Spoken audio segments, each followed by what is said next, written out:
Hace unas semanas fui a dar una charla sobre la profesión de consultor a un instituto de secundaria.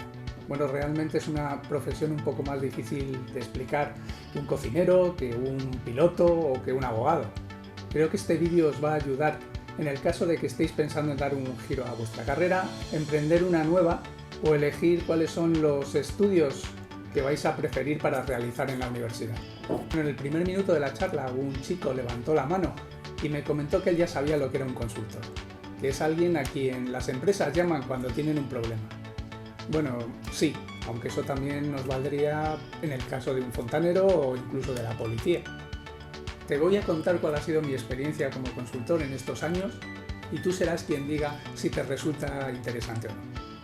En primer lugar, consultor es un nombre genérico que se le da a los especialistas en distintos temas relacionados con la gestión de las organizaciones, por ejemplo en estrategia, en organización, legal, recursos humanos, finanzas, software y desarrollo de software, comunicaciones, sistemas, marketing, consultores inmobiliarios, diseño industrial, calidad, innovación, etcétera, etcétera. Así que terminar de consultor puede ser la profesión de un montón de profesionales distintos de distintas ramas del conocimiento. Fundamentalmente hay tres razones por las cuales nos contratan a los consultores. La primera, para contar con conocimiento específico para poder llevar a cabo proyectos, implantar cambios o arrancar nuevas actividades dentro de las organizaciones en relación con un montón de temas que pueden ir desde aspectos internos a cómo están tratando a los clientes. También porque no cuentan con los recursos humanos necesarios, es decir, ya no solamente la cualificación de los recursos, sino también la cantidad de los recursos para hacer frente a esas transformaciones, a esos cambios. Y en tercer lugar, honestamente, también para ser la primera fila, ser el frente que lleve a cabo ciertos cambios que pueden no ser muy populares y que ciertas personas y ciertos puestos dentro de la organización no se atreven a capitanear. De esa manera esos actores internos ceden parte de su autoridad para que su reputación no se resienta tanto. Si las cosas salen mal, siempre pueden decir aquello de, bueno, es que me lo dijo el consultor. Bueno, yo te aconsejo tres aspectos que considero fundamentales dentro de esta profesión. El primero, estar al día técnicamente, en la parcela de conocimiento que sea, y ser creativo a la hora de proponer soluciones relacionadas con ese conocimiento que tienes. En segundo lugar, escuchar muy bien a los interlocutores, y no solamente la parte técnica del tema, porque la solución tiene también que tener en cuenta cuál es la situación personal de tú o tus interlocutores.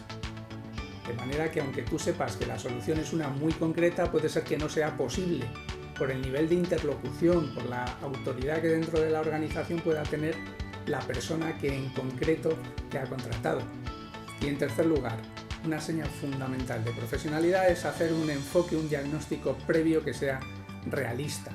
Que tenga en cuenta los diferentes factores que pueden influir a la hora de llegar a una solución para ese problema que nos han planteado y por supuesto que también tenga algunas dosis de creatividad, aunque sean pequeños detalles, que permitan demostrar nuestro conocimiento específico en el tema. ¿Qué es lo peor? Bueno, una característica fundamental que a veces hacen que las personas dejen esta profesión es la disponibilidad. Disponibilidad de desplazamientos, de viajes y también de disponibilidad de tiempo. Muchas veces además el trabajo es muy a corto plazo porque está limitado por el tiempo en el que duran los proyectos y a veces desgraciadamente no te permiten ver los cambios, transiciones o evoluciones que han tenido esas organizaciones para las que has trabajado en el medio y en el largo plazo.